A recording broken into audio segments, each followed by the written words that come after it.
Ahojte priatelia, známi, kamaráti, bratia i sestry v Kristovi.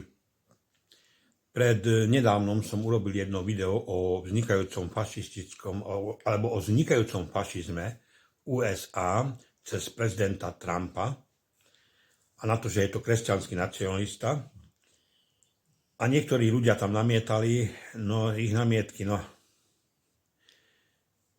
povedzme tak, že tu sú to slepí ľudia skôr. A ich ľutujem. A ja tých ľudí mám rád, ktorí namietali. To musím podotknúť, lebo zvlášť namietal jeden človek, ktorého mám zvlášť rád a považujem ho ako za svojho rodného brata, i keď je inej národnosti ako ja. Ale v tomto videu vám prinesiem pár dôkazov, ktoré som neodhalil ja. Minulé som písal jeden článok a zdieľal som jedno video z YouTube a písal som, že toho človeka nepoznám, neviem, kto to je.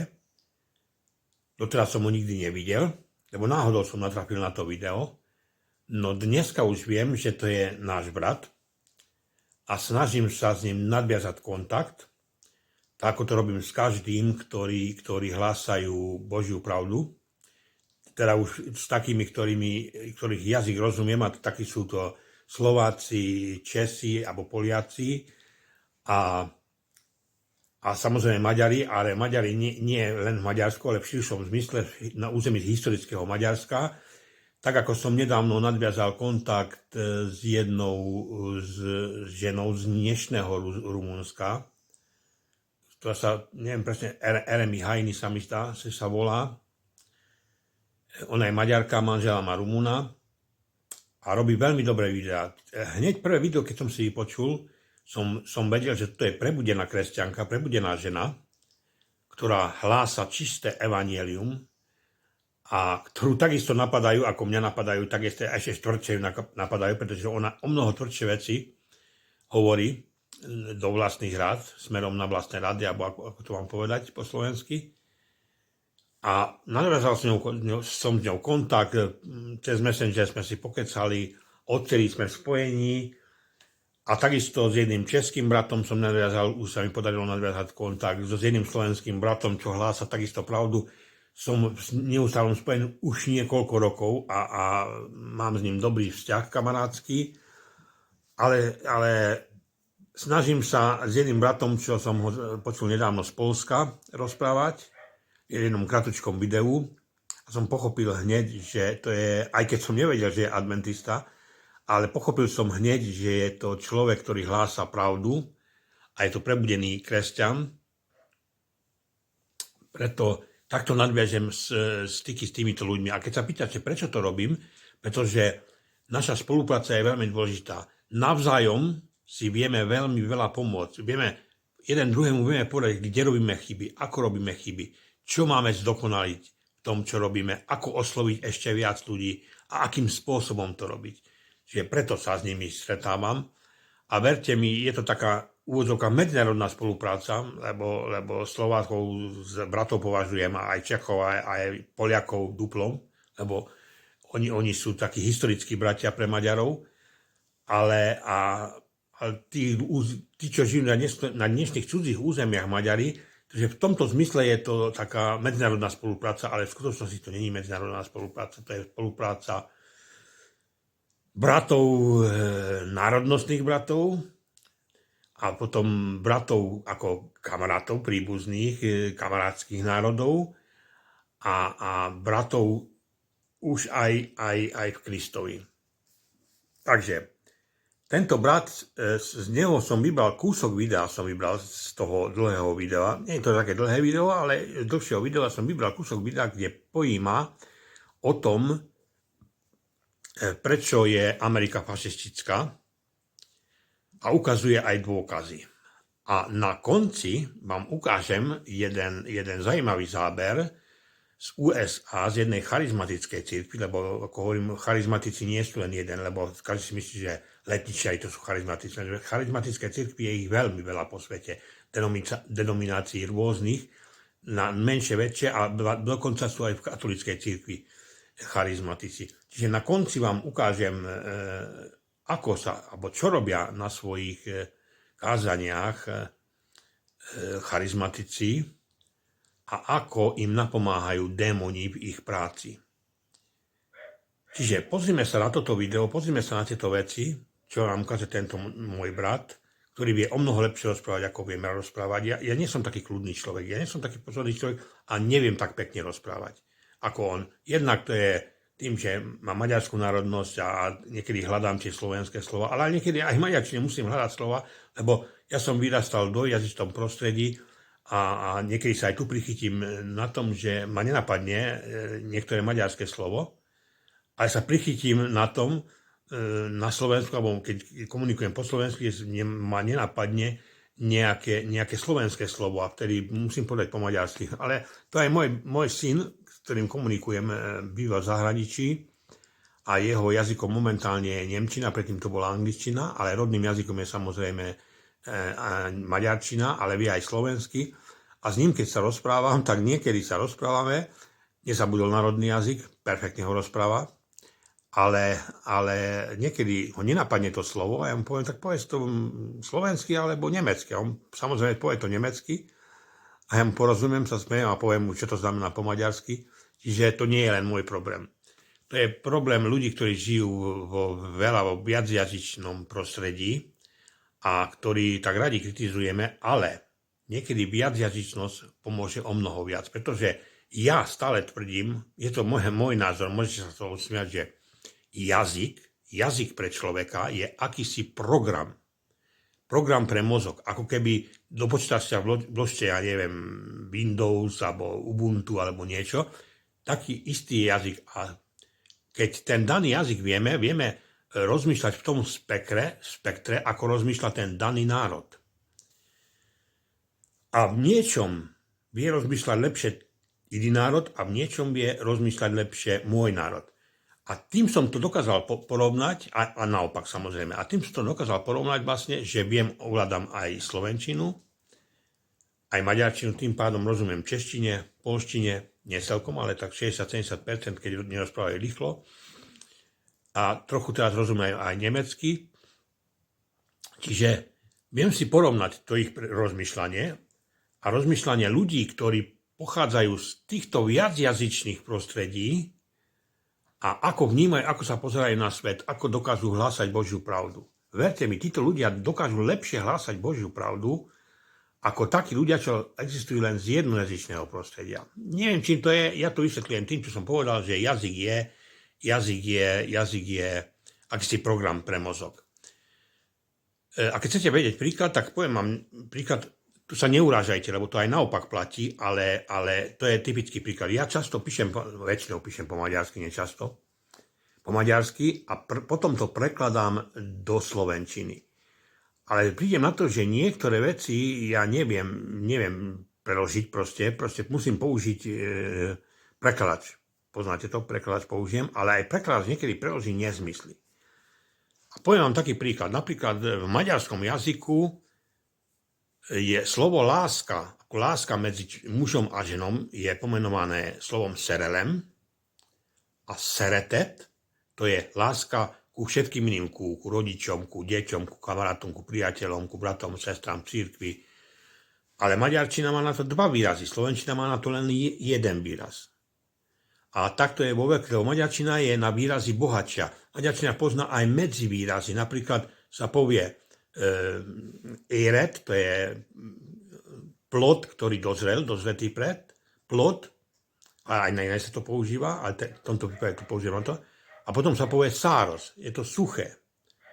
Ale maďarčina má aj medzivýraz, ktorý sa povie asalt. To je suché, sušené ovocie vlastne, ale to není ani čerstvé, ani úplne suché. To je niečo medzi tým. Čiže v tomto zmysle sa mi ťažko prekladajú veci do slovenského jazyku. Samozrejme sú také veci aj v slovenčine, ktoré teraz ma nenapadá rýchlo, nehnevajte sa na mňa, ktoré sa nedajú preložiť takto do maďarčiny a veľmi sa musím rozmýšľať, ale častejšie je to z maďarčiny do slovenčiny, lebo ja z toho jazyka prekladám. Kvôli týmto, že maďarský jazyk je bohatší na výrazy a na medzivýrazy a tak ďalej.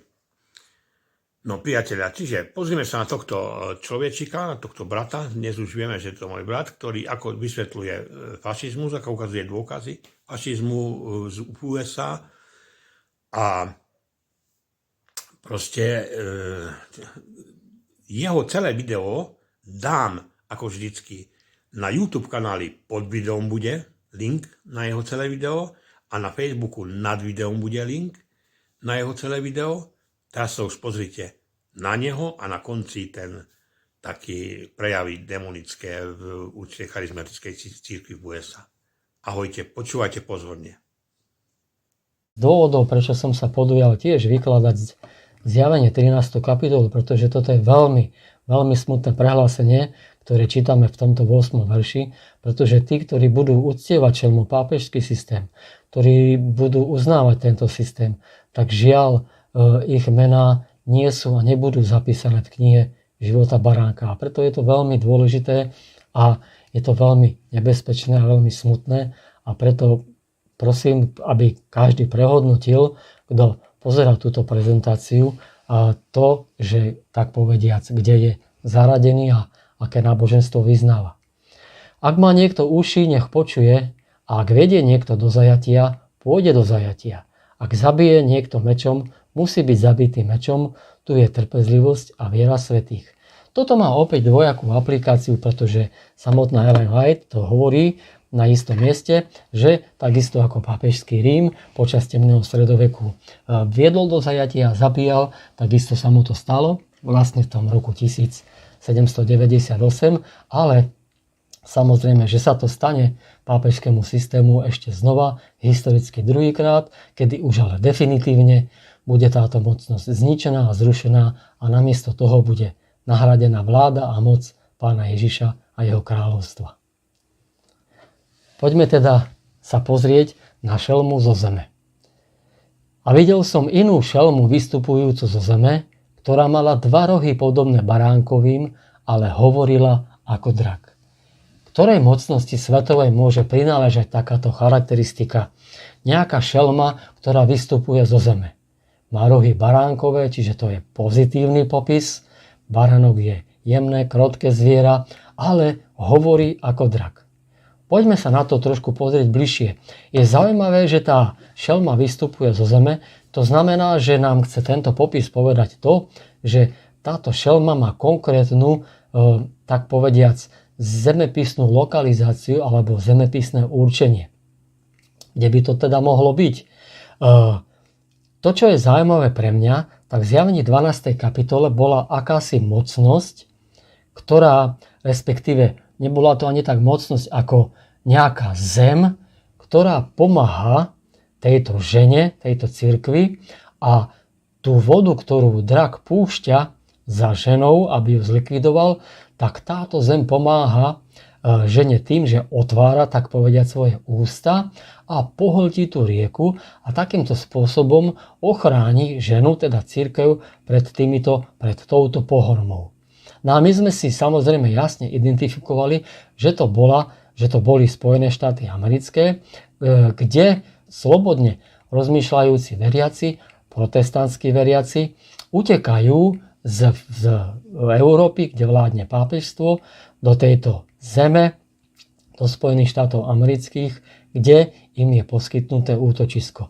Nemohla by tam byť súvislosť, zem pomáha a zrazu šelma vystupujúca zo zeme, ktorá mení ale svoju charakteristiku. A teda pozrime sa na to, či Spojené štáty spĺňajú túto charakteristiku, kedy začínajú ako krajina, kde je zaručená sloboda svedomia, občianska sloboda, náboženská sloboda. A poďme sa pozrieť na to, či táto krajina mení tvár, mení svoju podobu a charakteristiku. Pozrime sa ďalej, aby sme sa uistili v tom, že či triafame, tak povediac, do čierneho. A vykonáva všetku moc prvej šelmy pred ňou a pôsobí, aby sa zem i tí, ktorí bývajú na nej, kláňali prvej šelme, ktorej to smrteľná rana bola uzdravená. Teda pokiaľ by to mali byť Spojené štáty americké, táto šelma zo zeme, tak potom by mala byť charakteristická tým, že postupne odovzdáva moc prvej šelme, teda šelme z mora, ktorej tá rana bola uzdravená. No pozrieme sa teda, či to nachádzame v dejinách Spojených štátov amerických. Ja si myslím, že áno. Pozrite sa, americkí prezidenti sa začali stretávať s pápežmi od roku 1919 a všetko to začalo prezidentom Wilsonom. Vidíte tam tú podobnosť? Najprv táto krajina bola útočiskom vlastne slobodne rozmýšľajúcich ľudí, utekajúcich z Európy pred pápežským systémom, kde im bola zaručená sloboda a demokracia. Zrazu sa táto krajina začne spájať so šelmou z mora. To je veľmi veľavravné. Pozrime sa na pár obrázkov, ako vidíme, ako jednotliví prezidenti, samozrejme takmer každý prezident od toho obdobia vlády prezidenta Wilsona sa stretával a stretol s pápežmi a teda s náboženskými predstaviteľmi katolíckej cirkvi. Ja tu dám len pár obrázkov, aby sme videli, že teda skutočne je to pravda. Prezident Kennedy, prezident Ronald Reagan a samozrejme taká aktuálna fotografia, aktuálnejšia, teda kde tento prezident sa stretáva s pápežom, prezident Donald Trump. Poďme sa pozrieť, ale teda ešte si rozviňme tú myšlienku spájania teda predstaviteľov Spojených štátov amerických s pápežským systémom alebo s katolíckou cirkvou. 42 mesiacov a šelma zo zeme. Mala by tam byť nejaká súvislosť? Mali by sme vidieť súvislosť 42 mesiacov a šelmy zo zeme. A bola jej daná moc, aby trvala 42 mesiacov. To znamená, máme tu základný výklad, ten tradičný, že tých 42 mesiacov znamená 1260 ročné obdobie vlády pápežského Ríma, teda temného stredoveku. Ale keďže hovoríme o tom, že tie verše idú aj historicky reálne za sebou, kde by sme mohli vidieť, kde by sme nás to oprávňovalo osadiť toto 42-mesačné obdobie teraz v aktuálnej dobe. Alebo možno nás toto obdobie ešte len čaká. Pretože ja sa tu teraz nejako vyjadrím, čo si myslím, že by to mohlo byť, ale vôbec to tak nemusí byť. Tento výklad berte ako alternatívu a uvidíme, či čas ukáže, že ten pohľad bol správny alebo nie. Ale my sme to mali jedno veľmi zvláštne 42-mesačné obdobie a to obdobie začalo na jeseň roku 2019, kedy sa začala tzv. Choroba COVID.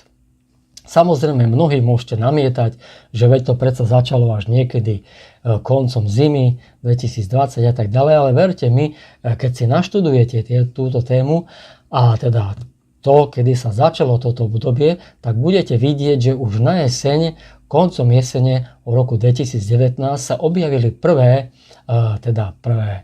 osoby, ktoré mali túto zvláštnu chorobu, ktorá sa prejavovala určitými špecifickými prejavmi. A ja osobne poznám aj ľudí z môjho regiónu, kedy už v roku 2019 mali tento problém. Ja poznám takého človeka, takých pár ľudí.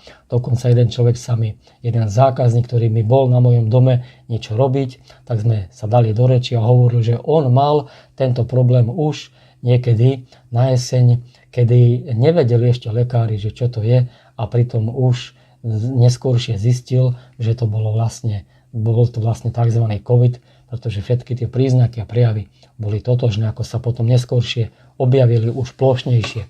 Takže začalo to na jeseň alebo koncom jesene 2019 a my si dobre pamätáme, nie je to tak dávno, kedy oficiálne aj v Slovenskej republike boli všetky tieto opatrenia, ktoré súviseli s ochorením COVID a s tzv. Pandémiou, boli zrušené na jar roku 2023. A takto nám to krásne ukazuje 3,5 ročné obdobie trvania tejto choroby alebo tohto výnimočného, tak povediac, stavu. Ale zdôrazňujem, je to len alternatíva, vôbec to takto nemusí byť. Ja si len kladiem otázku, že či tak globálny problém takých globálnych rozmerov, či by nebol zapísaný v Biblii, Pán Boh by to nejako opomenul, že 3,5 roka sme to mali celosvetovo na celom svete rovnaký problém, rovnakú chorobu.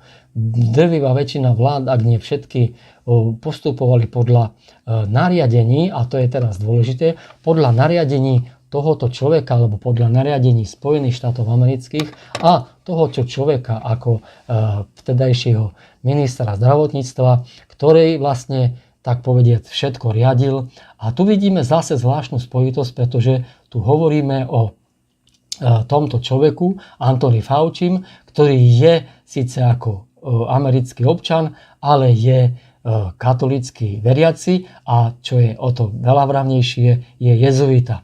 Takže tento človek riadil tzv. Pandémiu a podľa mňa tá súvislosť je tam opäť taká zaujímavá, že Spojené štáty americké, pápežstvo, katolicizmus a jezuiti a tak ďalej.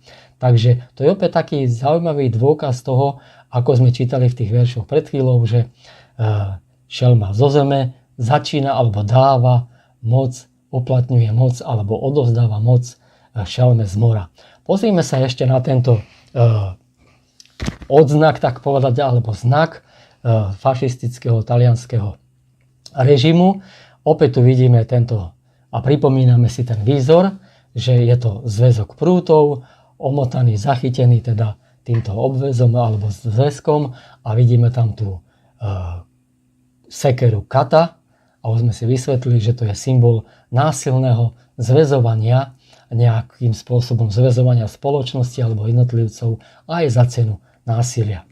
Ale kde ešte by sme našli, alebo inak to poviem, nájdeme ešte aj u šelmy zo zeme tieto symboly. Pozrite sa, tuto vidíme tieto dva symboly a pozrite sa, čo sa tu deje. Aha, zvláštna situácia. Takže tu máme Kongres Spojených štátov amerických, kde vidíme tieto dva fašistické symboly, nachádzajú sa každá z jednej strany americkej vlajky.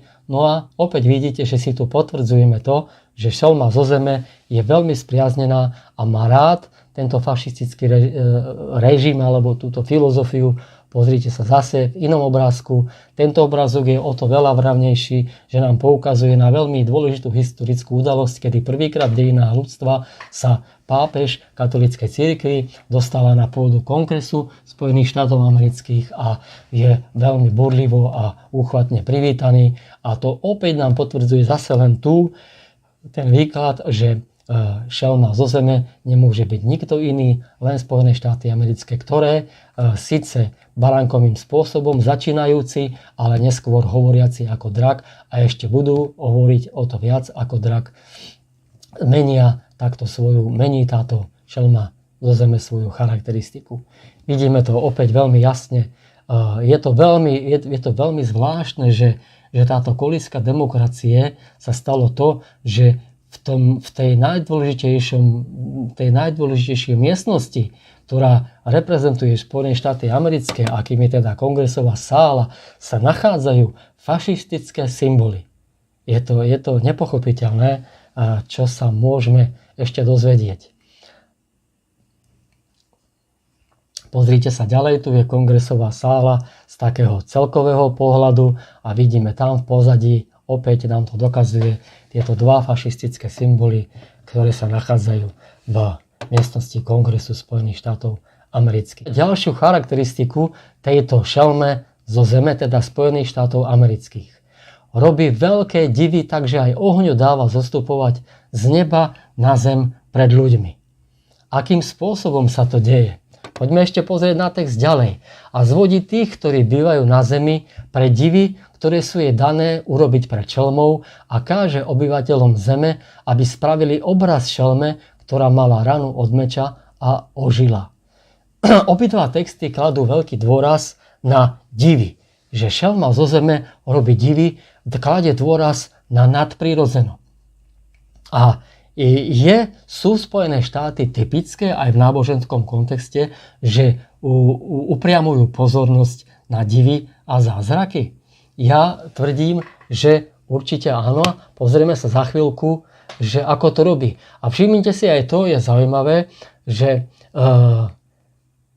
dáva zostupovať ohňu z neba. To znamená, že máme tu taký priamy alebo nepriamy odkaz aj na to, na príbeh z vrchu Karmel, kedy Eliáš je konfrontovaný, alebo on konfrontuje izraelský ľud a dochádza tam k zostúpeniu ohňa z neba, a kde sa dokazuje pravosť náboženstva, lenže v prípade Spojených štátov amerických bude dokazovať táto mocnosť falošnými dôkazmi, že akože je zástancom pravého Boha a že Boh sa k nej priznáva prostredníctvom zázrakov. Vidíme to samozrejme aj na príklade, kedy v podobe ohňa zostupuje Duch Svätý na letnice. Čiže vidíme to a uvidíme, že sa tu bude jednať a jedná o falošné napodobovanie niečoho, čo v minulosti bolo práve a čo je biblické. Za chvíľku sa na to pozrieme. A dokonca bude kázať obyvateľom zeme, aby spravili obraz tej šelmy z mora, teda pápežskému systému. A už nakoniec sa to deje tým, že sme videli, že v Kongrese Spojených štátov sa pápež objavil a samozrejme je toho o mnoho viac, čo by sme mohli hovoriť, ale nechcem, aby táto prezentácia bola príliš dlhá. A bolo jej dané, aby dala ducha obrazu šelmy, aby aj hovoril obraz šelmy, aby aj urobila to, aby všetci, ktorí by sa nekláňali obrazu šelmy, boli pobytí. To nás čaká aj v budúcnosti, že Amerika bude stále viacej zdôrazňovať princípy pápežského systému, pápežského náboženstva. A už sme viac menej toho trošku aj svedkom a ešte budeme viac. Ale v čom spočívajú tie divy a to nadprirodzeno, ktoré zo seba táto šelma zo zeme dáva? Pozrite sa na to, čo šelma zo zeme dokáže. Toto je americké náboženstvo, americké kresťanstvo. Samozrejme nie jediné, nie je to jediný prejav, nechcem dehonestovať tých amerických veriacich, ktorí skutočne veria dôstojným spôsobom, ale toto je mocný prúd v americkom kresťanstve, ktorý deklaruje svoju pravosť znameniami, divmi a zázrakmi. Tak ako sme to videli v tých textoch, ktoré zdôrazňovali a varovali nás pred tým, že táto šelma zo zeme bude pracovať s nadprirodzenom, s divmi a zázrakmi. Tak, priatelia, počuli ste sami, vrátil som sa ešte na chvíľu. Nechcel som, lebo na začiatku som sa rozlúčil, ale nedalo mi, pretože ako som počúval toto video, normálne som počul v ušiach, ako mi niekto hovorí, ako viete, tí otroci ideológie, teraz nie na západnej ideológie, otroci východnej ideológie by mi povedali, ako mi zvyknú aj písať pod videá, že no hej, to fašisti, to Amerika, to nie oni, ale Sovietský sväz a Rusko, to nebol, to boli komunisti, a to boli celkom iní ľudia, celkom iní. Neboli to iní ľudia, lebo musím povedať jednu vec. Neviem, či viete, už som tu raz spomínal, že taký známy slobodomurárský symbol, alebo veľmi známy slobodomurár, alebo jeden zo známych slobodomurárskych symbolov je dvojhlavý orol. A tento dvojhlavý orol sa nachádza v historickom spektre u Habsburgovcov, to bol ich rodinný erb, a druhom u Rusko tiež používa tento symbol slobodomurársky dvojhlavého orla. Aj z toho môžeme vedieť, kto riadi túto krajinu. No ale prečo to tu spomínam? Pretože slobodomurárstvo, teda fašizmus, ako ideológiu vymysleli jezuiti. Je to z jezuitského pera. Môžete sa o tom hádať, môžete hovoriť, čo chcete. Teraz sa pozrieť do histórie, že kto boli ľudia, ktorí vlastne vymysleli. Lebo každý si myslí, že fašizmus vznikol v Nemecku. Nie. Fašizmus vznikol v Taliansku. Takisto ako národný socializmus. A národný socializmus a fašizmus to nie je to isté. Národný socializmus vznikol ako zvlášť solová myšlienka, solová ideológia, a potom vznikol fašizmus. Ten vznikol v Taliansku. A v Nemecku vznikol komunizmus. A komunizmus tiež vymysleli jezuiti ako protipol. Téza, antitéza, z čoho je stále syntéza. A preto ten dvojhlavý orol aj u Ruska, aj u Habsburgovcov a všeobecne veľmi často používaný slobodomurársky symbol. Pretože tam sa spájajú dve princípy. Preto ten dvojhlavý orol, ktorý má na jednom tele dve hlavy, lebo jedna hlava a druhá hlava inde pozerá, lebo to sú dve strany, dve pohľady, ženské a mužské spektrum, ktoré sa spája v jednom tele. Ale to sa dá preniesť myslieť aj na ideológie. A takisto vymysleli komunistickú ideu ako protipól fašizmu, ktorá je temer to isté, trošku inak popracované slova, ale to je temer to isté, a ktoré sa v novom svetovom poriadku tieto dve ideológie sa spoja, lebo téza, antitéza, syntéza. A teraz je téza, antitéza, Amerika, Západ, Rusko, Východ. A Rusko-Východ tiež ovláda slobodomurár Putin a slobodomurári vymysleli komunistickú ideológiu, takisto ako fašistickú ideológiu vymysleli slobodomurári.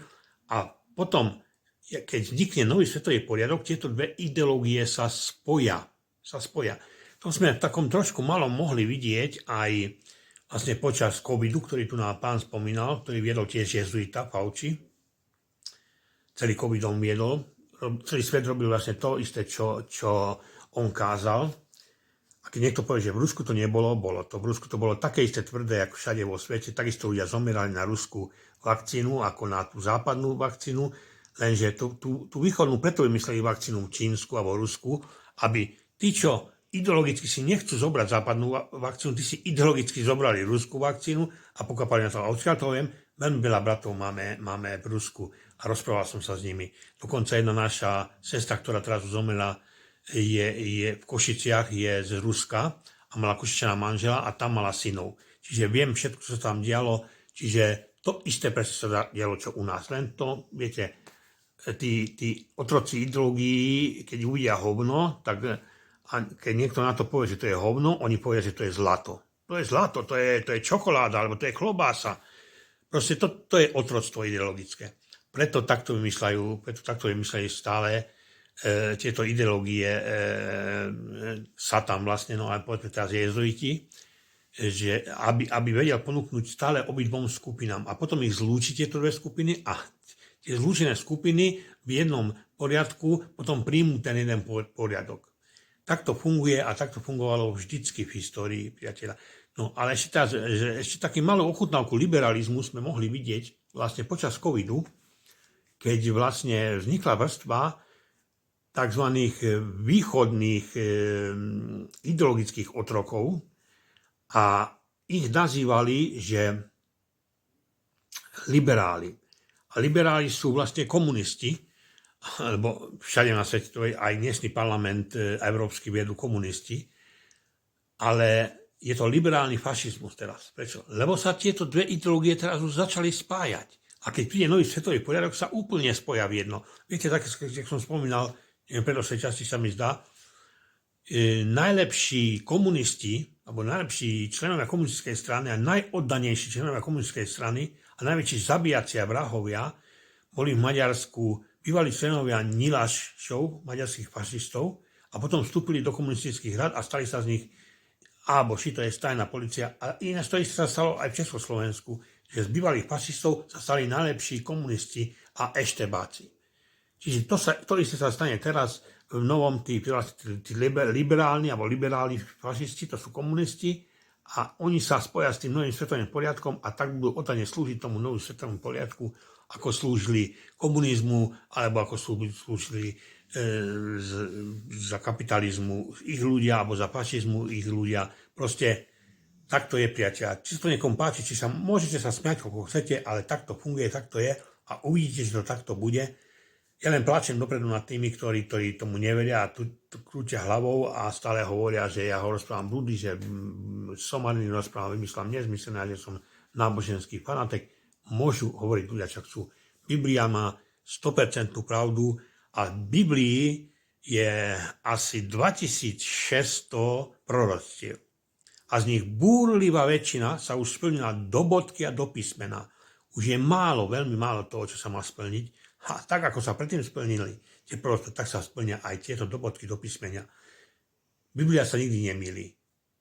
Ahojte, priatelia.